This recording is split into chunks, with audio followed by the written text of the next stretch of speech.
Good evening friend, आप सभी लोगों का मेरे YouTube channel future academy bye CP sir में स्वागत है। आप सभी लोग एक चीज हमेशा ध्यान रखिएगा कि एक मतलब जो वही पुराने अंदाज में कि लोग हमें क्या मिटाएंगे।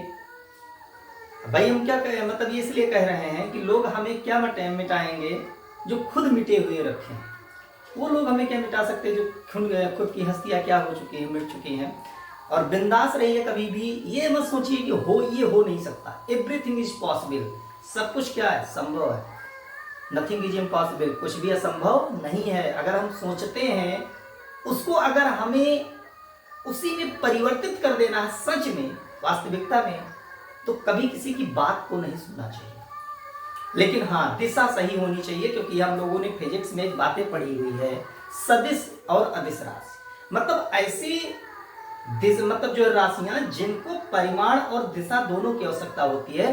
कहने का मतलब है कि हमें काम तो करना ही करना है, साथ में दिशा को भी बना के रखना है, वरना हम मेहनत हमारी जो होगी वो दूसरे रास्ते पे चली जाएगी। और आजकल का जो उम्र है वो आप लोग हम भली बात समझते होंगे कि आपकी जो दिशा है वो दूसरी दिशा ही पकड़ रही है।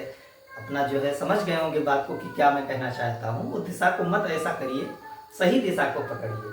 तो चलिए मैं एक टॉपिक पे बात करता हूँ, कक्षा 10 विज्ञान केमिस्ट्री का है कि आखिरकार में साबुन क्या है। भाई बोर्ड में बहुत पूछा जाता है कि साबुन के बारे में बताइए, तो साबुन क्या होता है। कहते हैं कि जो उच्च कोटि के कार्बोक्सिलिक अम्ल होते हैं, जो उच्च कोटि के क्या है, कार्बोक्सिलिक अम्ल है, उन्हीं के लवण को क्या कहा जाता है, साबुन कहा जाता है। उनके लवण क्या, क्योंकि हम जानते हैं कि उच्च कोटि के वसा के सोडियम या पोटेशियम लवण को क्या कहते हैं, साबुन। फिर से एक बात समझिएगा इस चीज को, किसको कहते हैं, जो उच्च कोटि के क्या होते हैं, वसा होते हैं, उन्हीं वसा के सोडियम या पोटेशियम लवण को क्या कहा जाता, साबुन कहा जाता है। और साबुन की परिभाषा हम लिख सकते हैं कि उच्च वसाओं के सोडियम या पोटेशियम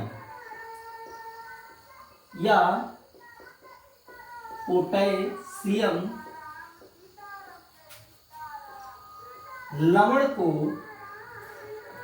साबुन कहते हैं। साबुन कहते हैं, साबुन कहते हैं।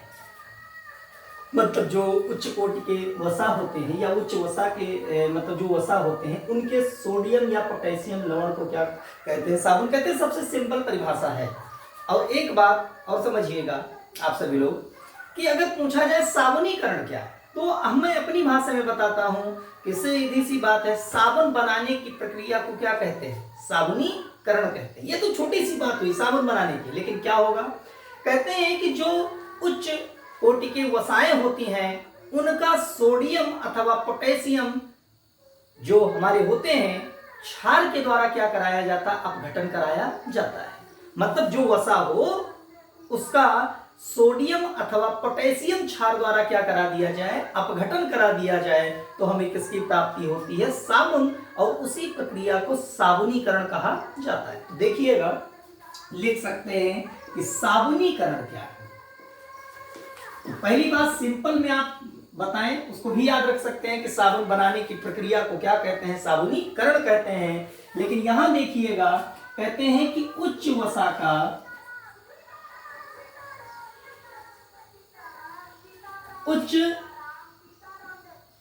का सोडियम या पोटेशियम क्षार द्वारा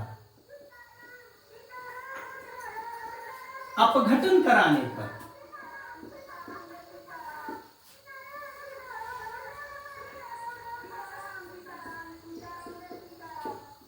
पर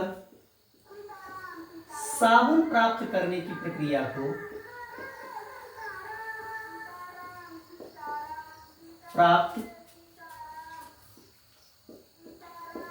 करने की प्रक्रिया को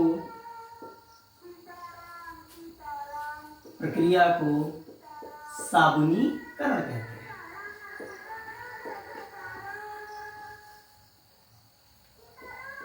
करण कहते हैं। ये सभी सारी चीजें बहुत सिंपल भाषा में बताई गई हैं।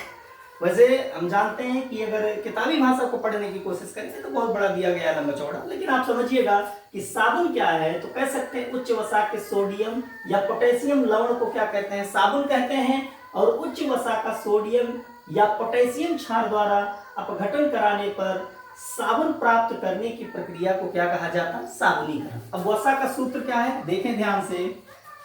वसा का सूत्र होता है CH2COO C17H35, single bond CH-COO C17H35, फिर सिंगल बॉन्ड CH2COO C17H35। ये किसका सूत्र है, वसा का सूत्र है।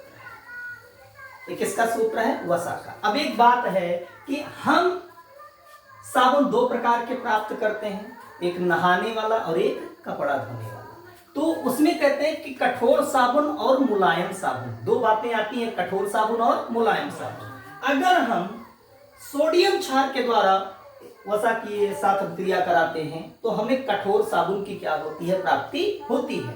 और यदि पोटेशियम क्षार द्वारा इस वसा के साथ क्रिया कराते हैं तो हमें जो साबुन मिलता है वो कोमल या मृदु साबुन की क्या होती है, प्राप्ति होती है। ठीक है, आगे देखा जाए। अब हम कोई ले लेते हैं एक क्षार, तो मैं सोडियम को लेता हूं, सोडियम क्षार को। तो सोडियम क्षार क्या है, NaOH, जिसको सोडियम हाइड्रोक्साइड कहा जाता है।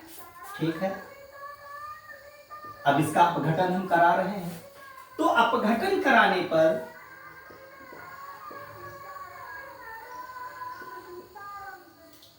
देखिएगा, यहां पर अगर हम फिर सिंपल वे में चले, क्योंकि समझ में आना चाहिए, चाहे किसी भी तरीके से क्या हो, समझ में आए।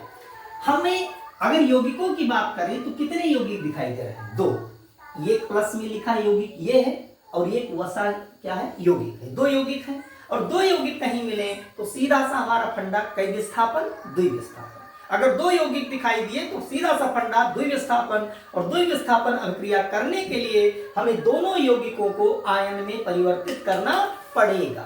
आयन में परिवर्तित मतलब तोड़ देना पड़ेगा। तो इसको तोड़ने के लिए मैं एक आपको जर्नल चीज बताता हूं कि आपने चीजें देखी होगी, हम जब शुरू में पढ़ाए थे कि CH3COO- लिखा जाता है, मतलब जो CH3COO पार्ट है उसको क्या लिखते हैं, माइनस लिखते हैं। तो चूंकि यहां पर देखिएगा केवल कार्बन की संख्या और हाइड्रोजन की संख्या बढ़ा दी गई है, बाकी आपको यही नजर आ रहा होगा, देख सकते हैं भाई। कार्बन की संख्या अगर 17 हम की बजाय कितना कर दें, 1 कर दें, और हाइड्रोजन की संख्या 35 की बजाय कितने कर दें, 3 कर दें, तो हमें क्या लिखा दिखाई देगा, COOCH3। वही चीजें यहां पर दिखाई दे रही हैं, जिसको हम क्या लिखते हैं, CH3COO, जिसको एसीटेट आयन कहा जाता है। ठीक है, आगे देखें तो यही एसीटेट आयन टूटेगा, इनसे अलग होगा, तो ये क्या होगा, माइनस, और ये CH2 क्या हो जाएगा, प्लस।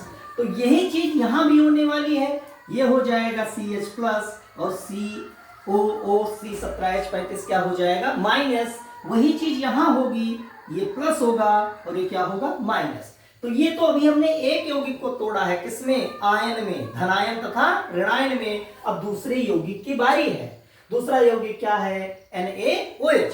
चूंकि हम जानते हैं कि सोडियम क्या होता है, प्लस, और OH क्या होता है, माइनस। अब चूंकि देखिएगा हमने द्विविस्थापन अभिक्रिया में क्या पढ़ा कि दो यौगिकों के आयन का आपस में विनिमय किया जाता है, और विनिमय करने से जो यौगिक या अभिक्रिया होती है उसको द्विविस्थापन अभिक्रिया कहा जाता है। विनिमय मतलब क्या, अदल और बदल जाना। मतलब कहने का है कि कोई धन जो अपने पास ऋण रखा था उस ऋण को हटा करके दूसरे ऋण को अपने पास क्या करेगा, रखेगा। और उसी प्रकार से देखा जाए कि जो ये ऋण है, ये ऋण है, इस ऋण को, इस सभी ऋण को ये CH2 और CH और CH2 क्या करेगा, हटा देगा। और हटा देगा तो क्या रखेगा अपने पास, ये भी ध्यान रखना है। तो माइनस निकल रहा है, तो जोड़ेगा भी क्या, माइनस ही जोड़ेगा। तो यहां पर देखिएगा ये इनकी संख्या कितनी है, COO C17 H35 1, और यहां पर 2 मिलाकर के, और यहां कितने हुए 3, तो इनको हम क्या लिख सकते हैं, C17 H35 COO लिखा जा सकता कि नहीं लिखा जा सकता, लेकिन कितना लिखेंगे, 3 लिखेंगे, क्योंकि इनकी संख्या कितनी है, 3 है। अब चूंकि ये क्या होते हैं माइनस, तो ये जब 3 माइनस हो गए तो इनकी कितने जरूरत है, 3 प्लस की। भाई 3 माइनस को कितने की जरूरत है, 3 प्लस की। तो ये सोडियम कितना है, 3 प्लस है, इसीलिए इसके पीछे हम क्या जोड़ देंगे, Na जोड़ देंगे। ठीक है। अब चूंकि देखिएगा इसका बैलेंस ही कि C3C17 H35 COO Na, और इनकी संख्या भी 3 हो गई, और सोडियम की संख्या भी कितनी हो गई, 3 हो गई। ठीक। अब देखिए बचता क्या है, तो हमारे पास बच रहा है CH2 सिंगल बॉन्ड CH और सिंगल बॉन्ड CH2। अब देखिएगा ये सभी क्या है, प्लस है। आप देखिएगा सभी क्या है, प्लस है, और इनको जरूरत किसकी है, माइनस की। तो अब यहां पर बताइए कितने माइनस, 3 माइनस की जरूरत होगी, क्योंकि ये इनको एक चाहिए, इनको भी एक चाहिए, और एक इनको भी चाहिए। तो हमारे पास OH देखिएगा, OH की संख्या कितनी है, 3 है। भाई यहां 3 से मल्टीप्लाई करेंगे तो OH भी कितना होगा, 3 होगा, और सभी ने 1 माइनस निकाला है, तो सबको कितना मिलेगा, 1 माइनस मिलेगा। तो भाई 3 OH माइनस है, तो 1 OH इनको दे दिया जाएगा, 1 OH इनको दे दिया जाएगा, और 1 OH इनको दे दिया जाएगा। और इसी पूरी प्रक्रिया को क्या कहा जाता है, साबुनीकरण। इनका नाम क्या होगा, तो इनको क्या कहेंगे, साबुन कहेंगे, और इनका नाम होगा सोडियम स्टीरेट। क्या होगा, सोडियम स्टीरेट। और ये जो बना हुआ है बाकी, इसको हम क्या कह सकते हैं, ग्लिसरीन कह सकते हैं। क्या कह सकते हैं, ग्लिसरीन कह सकते हैं। इनको ग्लिसरीन कहा जा सकता है, और इनका नाम भी क्या है, ग्लिसरीन ही है। तो ये क्या है, सोडियम क्षार है। ये कौन से क्षार है, सोडियम क्षार है, और इनकी अभिक्रिया किसके साथ कराई गई, वसा के साथ। तो हमें क्या प्राप्त हुआ, साबुन, और साथ में किसकी प्राप्ति हुई, ग्लिसरीन। और इसी प्रक्रिया को क्या कहा जाता, साबुनीकरण कहा जाता। तो सिंपल वे में आपको इसको क्या कर सकते हैं, समझ सकते हैं। तो धन्यवाद आप सभी लोगों को, मेरे प्रिय दर्शकों, और सभी आप लोग क्या करें, हमारे वीडियो को शेयर किया करें। धन्यवाद सभी को।